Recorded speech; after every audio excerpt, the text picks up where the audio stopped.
अस्सलाम वालेकुम जी, मैं हूं अदील राजा। आप देख रहे हैं मेरा यूट्यूब चैनल। सबसे पहले तो सब्सक्राइब ज़रूर कीजिएगा और अपना फीडबैक ज़रूर दीजिएगा। आप में से बहुत सारे लोगों ने मेरे दूसरे चैनल द हिडन ट्रूथ पे फीडबैक दिया, बहुत अच्छा फीडबैक है। म्यूज़िक का फीडबैक दिया, ज़रूर कम करूँगा नेक्स्ट टाइम। कुछ गलतियाँ हो जाती हैं, सीख रहा हूँ उनसे। आज भी दोबारा लिंक पिन कर दूंगा ताकि जो दोस्त नहीं देख सके वो जाकर ज़रूर देखें और सब्सक्राइब करें, उधर भी फीडबैक अपना दें। खैर, 27वीं तरमीम हो चुकी है। पावर का मैप रीड्रॉ कर दिया गया है। 73 के आइन की धज्जियां बिखेर दी गई है। बुनियादी सतून हिला दिए गए। एक चीज़ जो आपने नोट की होगी, जो हर जगह पे बात होती है, वो बात होती है कि अब क्या करें जी। ये तो फील्ड मार्शल को इम्यूनिटी मिल गई, सदर को इम्यूनिटी मिल गई, फील्ड मार्शल तो ताहयात है जी, अब तो 5 नए साल मिल गए, रिटायरमेंट भी नहीं होनी जी। शहबाज हुकूमत के पास सब कुछ चला गया, ये तो कभी भी नहीं जाएंगे, ऐसा ही नज़र आता है। हर जगह पे ये बात होती है, किसी के पास जवाब नहीं है कि क्या अब तहरीक इंसाफ के लिए सब कुछ ख़त्म हो गया है। प्रोटेस्ट ये लोग कर नहीं रहे, प्रोटेस्ट ये कर नहीं सकते, वो गोलियां मारते हैं, झाके खुले हुए हैं, इधर आप देख रहे हैं सब कुछ। तो ऐसे में ऑप्शंस क्या हैं जनाब, ऑप्शंस किस किस्म की रहेगी? तो ऑल इज़ नॉट लॉस्ट। मैं 2-3 दिन से इस पर गौर व गौश कर रहा था, फिर मैंने स्टडी करने की कोशिश की कि दुनिया में कहाँ ऐसा हुआ है। तो चंद मिसालें मिली, चंद पिलर्स मिले, चंद कुछ स्ट्रैटेजी मिली बड़ी इंटरेस्टिंग सी। क्या 27वीं तरमीम के बाद खेल उल्टा पड़ सकता है?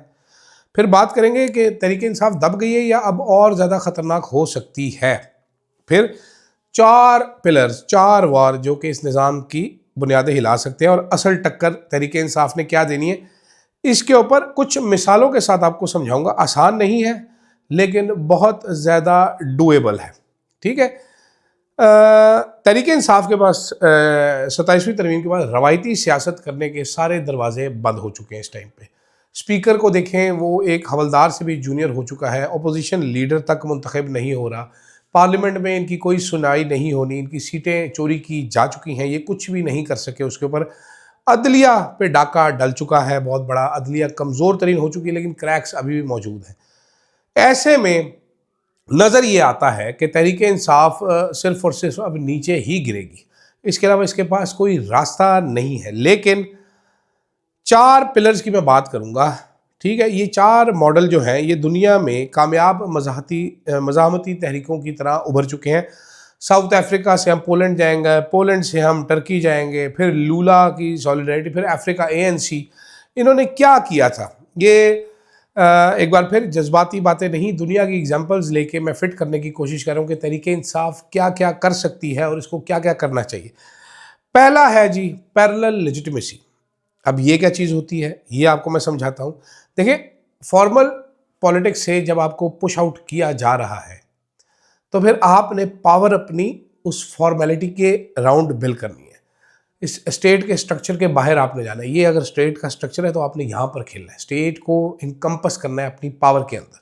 आपने लोगों में जाना है। मैं आसान अल्फाज में आपको समझाता हूँ कि अगर रियासत आपको गैर कानूनी साबित करिए, फिर अवाम की नज़रों में आपने ज़रूरत से ज़्यादा कानूनी, ज़रूरत से ज़्यादा जायज़ बनना है। ठीक है। सिस्टम से आपको पावर नहीं मिलेगी, लेकिन सिस्टम का इखलाकी जो एतबार है, मॉरल पावर, सारी की सारी ये स्ट्रैटेजी छीन लेगी। ये कैसे होती है जनाब? Universities, bar associations, union councils, youth councils, जो प्लेटफॉर्म आपको मिलता है, म्यूज़िक फेस्टिवल, शादी ब्याह, हर जगह पे प्रचार करें आप PTI का। ठीक है, ये क्योंकि रियासती प्ले ग्राउंड नहीं है, ये अवाम का प्ले ग्राउंड है। आपने अवाम के प्ले ग्राउंड में घुसना है। अवाम के प्ले ग्राउंड में घुसकर अवाम को बताना है, हर एक के मोबाइल में आप पहले से घुसे हुए। Part of this strategy, a parallel PTI is running outside of Pakistan, the PTI with in Pakistan is. जैसे गौहर साहब बोंगी सी बात करते हैं कि हम सिस्टम में रहकर सिस्टम को बदलेंगे। आपके पास ताकत तो है नहीं, आपका छनकना बदलेंगे, डायपर आप अपना बदल नहीं सकते। ठीक है, गौर साहब माजरत के साथ, आप बड़े अच्छे आदमी हैं, बड़े क्यूट आदमी हैं, आप क्यूटी पाए हैं, लेकिन फिटे मुंह आपकी सोच का कि सिस्टम से रह के सिस्टम को बदलेंगे। ठीक है, ये रियासत को आप हराएंगे जब आप अवामी प्ले ग्राउंड में जाएंगे। तो तहरीक इंसाफ को फ़ौरन से पहले अवामी प्ले ग्राउंड में उतरने की प्लानिंग करनी चाहिए। हम अवामी, ये जो सलमान अकरम राजा साहब भाषण देते हैं ना, बड़ा मज़ेदार भाषण होता है। सलमान राजा साहब एक दानिश्वर है, जैन किस्म के ना। वो हम अवाम के पास जाएंगे नहीं, जाएं, अभी कल पहुँच जाना चाहिए था, परसों पहुँच जाना चाहिए था। ठीक है, वो रेडी वाला बाबा नहीं होता जो रेडी पे बच्चे दखल कर रहे थे, बाबे को घर घर जाके दिखाते, देखे जी हमारे अब्बे का हाथ ऐसा है। तीसरा ऐसा है पैरेलल लेजिटिमेसी, अवामी प्ले ग्राउंड में घुस जाए। सॉलिडेरिटी प्रोटेस्ट पोलैंड का, ये एक एग्जांपल है। साउथ अफ्रीका में एएनसी, ठीक है, एप्रिएट ने एएनसी पे पाबंदियां लगाई, गिरफ्तारियां, जलावतियां, मीडिया ब्लैकआउट किया। इन्होंने एएनसी ने पैरेलल लेजिटिमेसी बनाई। इसमें इन्होंने इस्तेमाल क्या किया? चर्च नेटवर्क्स, यूनियंस, कम्युनिटीज, तलबा ग्रुप्स, अंडरग्राउंड सेल्स।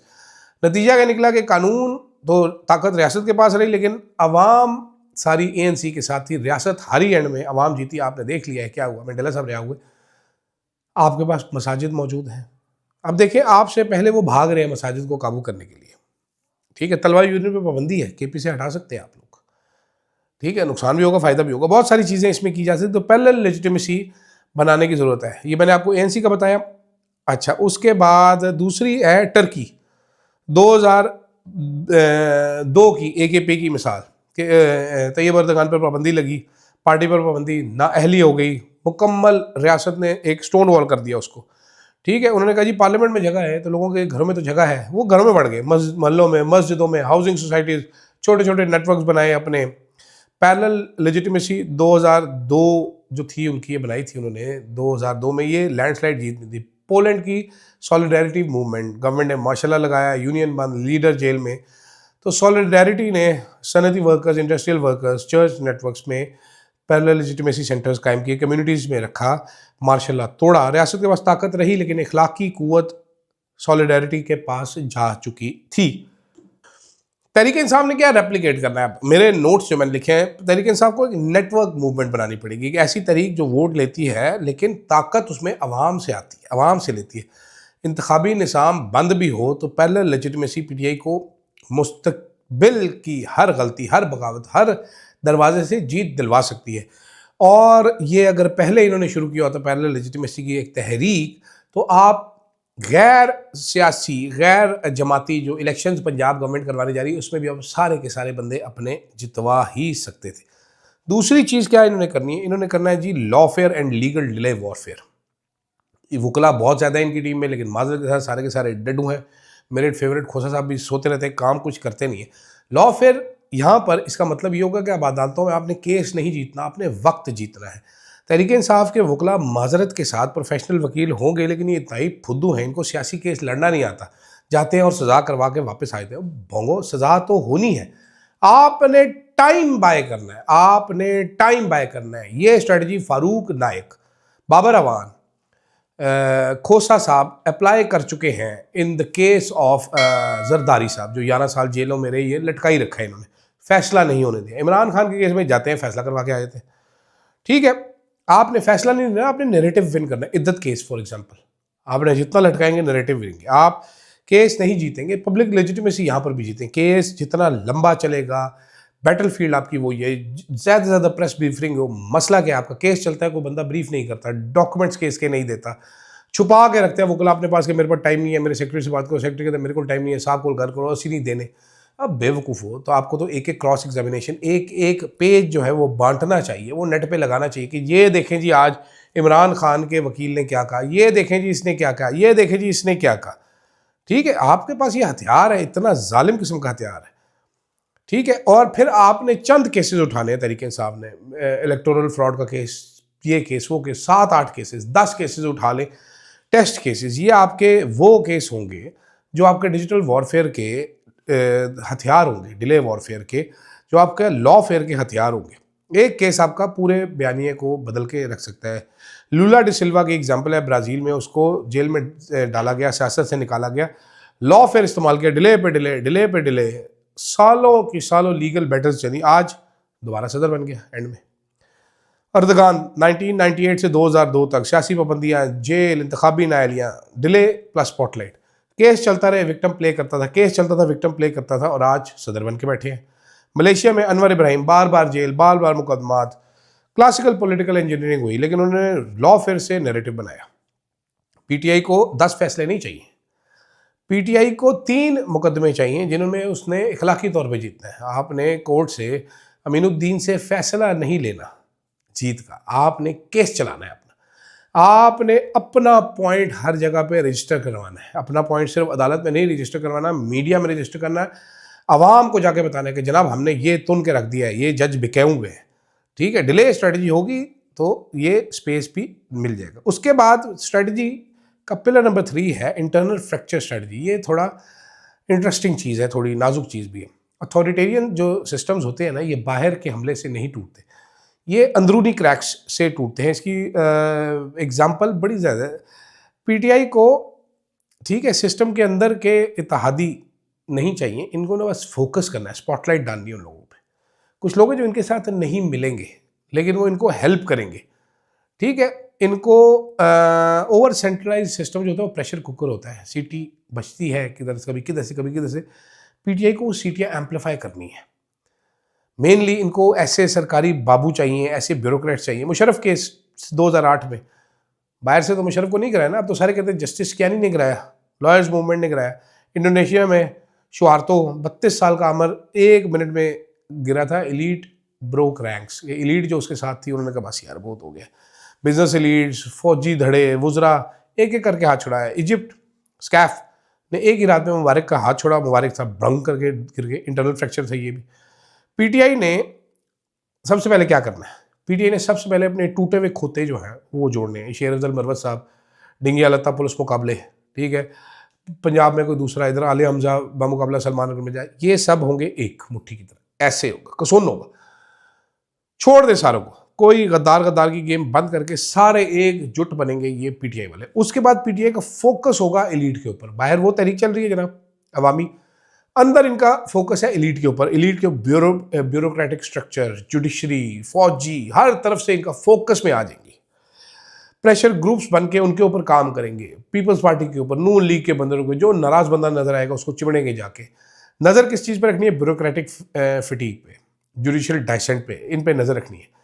ये लोग पीटीआई की तहरीक का हिस्सा नहीं होंगे, ना बनेंगे, लेकिन ये पीटीआई की तहरीक की मशीन को ईंधन ये फराम करेंगे सारी चीज़ें। अथॉरिटेरियन सिस्टम जो है ना वो ओवर रीच करते हैं हमेशा। तरीके से आपने बैठ कर इंतजार करना है उस ओवर रीच का, उसको पॉइंट आउट करना है, उसको उल्टाना है। वहाँ से सिग्नलिंग करेंगे, यहाँ से पटाखे बजेंगे। और आखिर में है पब्लिक प्रेशर 2.0।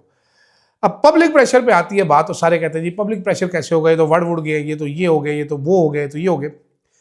धरना नहीं चाहिए, लॉन्ग मार्च नहीं चाहिए, अब नया सिस्टम आएगा। नया सिस्टम कौन सा, पीटीआई ऑलरेडी समझती है। हम केपी का रास्ता बंद कर देंगे, हम केपी से पानी बंद करेंगे, हम तरबेला की बिजली बंद करेंगे, ठीक है। सोशल मीडिया मूवमेंट्स, मैं आपको रियल वर्ल्ड एग्जांपल इसमें दूंगा, आपने सारी सुनी होगी, रिसेंट है कि अब एहतजाज किस तरह चलते हैं। इसी में कह रहा हूँ public pressure 2.0। Colleges, universities, DG ISPR सब क्यों यूनिवर्सिटीज़ में घुसे पड़े हैं। हालांकि सख्त सवाल भी पूछते हैं, उनको एम्बेरसमेंट भी होती है कई दफ़ा। मुझे ऐसे ऐसे सवाल लम्स के कायदा यूनिवर्सिटी में, कल वो आज मैंने ये करना था इसलिए नहीं किया। टुनेशिया 2001, फ्रूट सेलर उसने अपने आप को आग लगाई थी, इशू बेस्ड पॉलिटिकल अवेकनिंग हुई। सर्बिया में ऑटोपोर मूवमेंट, छोटे छोटे प्रोटेस्ट चले। उसके बाद हांगकांग 2019 में कोई लीडर को सेंट्रल कमांड ही नहीं थी। पीटीआई ने क्या नैरेटिव बिल्ड करना है, ह्यूमन राइट्स, महंगाई, बिजली, गैस, मिसिंग पर्सन। हर इशू के ऊपर एक माइक्रो मूवमेंट बन सकती है। हर इशू के ऊपर एक छोटी रोटी महंगी होगी, एक माइक्रो यूनिट्स आपके प्लांट होंगे। इसको उठाना है, यहाँ से फेंकना है। सोशल मीडिया बंद हो रहा है, ये डिजिटल राइट्स वाले, ये वकला है, ये दिमाग लगाना है। बेसिकली एम्पावरमेंट देनी है, इन लोगों को डायरेक्शन देनी है। जहाँ पर एहतजाज हो सकता है वहाँ पर एहतजाज करें, जहाँ पर एहतजाज नहीं होगा वहाँ पर नैरेटिव बनेगा, जहाँ जलसा नहीं होगा वहाँ पर डिजिटल मोबिलाइजेशन तो ज़रूर हो सकती है। तो ये सारी चीज़ें मिलाएंगे तो एक नई पीटीआई आएगी। ये पीटीआई एक पार्टी नहीं होगी। फिर आप समझे, पीटीआई एक पार्टी से ख़त्म होकर पीटीआई एक फ्लूइड मूवमेंट बन जाएगी, एक तहरीक बनाएंगे। आप पीटीआई को मॉर्फ करेंगे, पीटीआई को मॉर्फ करेंगे। पीटीआई को पार्लियामेंट लेजिटिमेसी, इसको एक तहरीक बनाएगी, पार्टी से चेंज होगी, एक नई सियासी दरवाज़ा खुलेगा। लॉ फेयर इनको इखलाकी जीत दिलाएगा। इंटरनल फ्रैक्चर्स जो है वो इनके लिए जगह बनाते रहेंगे। और आखिर में मॉडर्न रेजिस्टेंस जो है वो अवामी हथियार पीटीआई के हाथ में एक बार फिर आ जाएगा। ये 4 सतून जो मैंने किए हैं, जितनी भी मॉडर्न रेजिस्टेंस की मूवमेंट्स रही हैं वो सारी इन्हीं सतूनों पर खड़ी रही हैं। ये मॉडल अपनाएंगे पीटीआई तो 27वीं तरमीम के बाद दीवार तो नहीं बनेगी, पीटीआई स्टोन वॉल नहीं होंगे, एक चिंगारी बन जाएगी। और ये एक ऐसी चिंगारी हो सकती है जनाब कि जिसको ज़रा सी हवा मिल जाए मुनासिब तो बड़ा ज्वालामुखी, एक अलाव बन सकता है, एक आग बन सकती है। ये मैंने कुछ सिस्टम्स पढ़े बैठ के, अक्खा सूझ गई है मेरी पढ़ते पढ़ते। तो मुझे आपका इंपॉर्टेंट फीडबैक ज़रूर चाहिए होगा इसके ऊपर कि 4 तरीके हैं मुझे बताना आपने ये कि तहरीक इंसाफ क्या करना चाहिए, कैसे करना चाहिए, क्या कर रही है, क्या नहीं कर रही है और क्या गलत कर रही है। मेरे पास काफ़ी सारी मालूमात हैं कि क्या क्या गलत किया जा रहा है, क्या क्या इग्नोर किया जा रहा है, क्या क्या किया जा सकता है। स्टार्टिंग पॉइंट में आपको देता हूँ, स्टार्टिंग पॉइंट है गधों की तरह आपस में लड़ना बंद करें। ठीक है, और ये आधे घंटे की कहानी है, इसके बाद आगे चलें। और आगे क्या करना है तहरीक इंसाफ को मालूम है। मुझे फ़िलहाल के लिए दीजिएगा इजाज़त। अल्लाह हाफ़िज़।